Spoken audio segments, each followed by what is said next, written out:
Hello दोस्तों, राधे राधे। आज मैं एक चुटकुला नाच गीत गाने जा रही हूँ। अगर आप सभी को अच्छा लगे तो प्लीज़ लाइक करना, कमेंट करना और मेरे चैनल को सब्सक्राइब करना। बारहे बरिस पे राजा मांगे मोर गवनवा, बारहे बरिस पे राजा मांगे मोर गवनवा, बारहे बरिस पे राजा मांगे मोर गवनवा। हमके सवा में राजा सासू जी के कोरमा, हमके सवा में राजा सासू जी के कोरमा।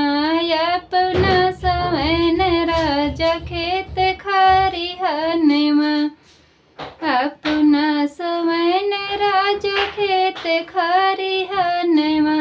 कबहू नया में बीड़ी पान के बहनवा, कबहू नया में बीड़ी पान के बहनवा।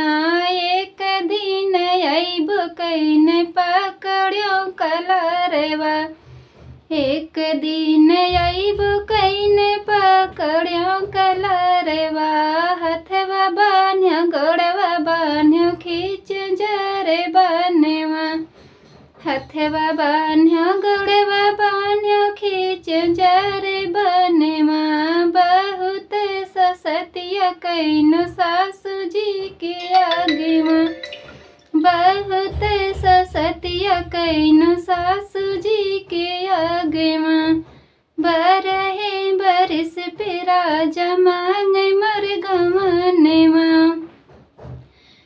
बारहे बरिस पे राजा मांगे मोर गवनवा, बारहे बरिस पे राजा मांगे मोर गवनवा।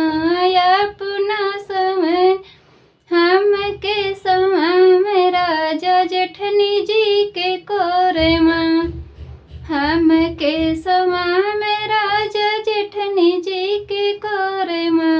अपना सवन राजा खेत खरिहनवा, अपना सवन राजा खेत खरिहनवा।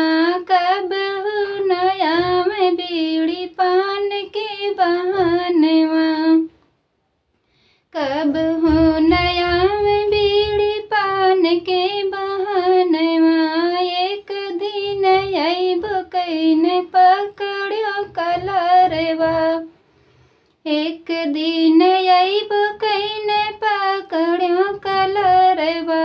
हथवा बान्ह गोड़वा बान्ह खींच जरे बनवा, हथवा बान्ह गोड़वा बान्ह खींच जरे बनवा।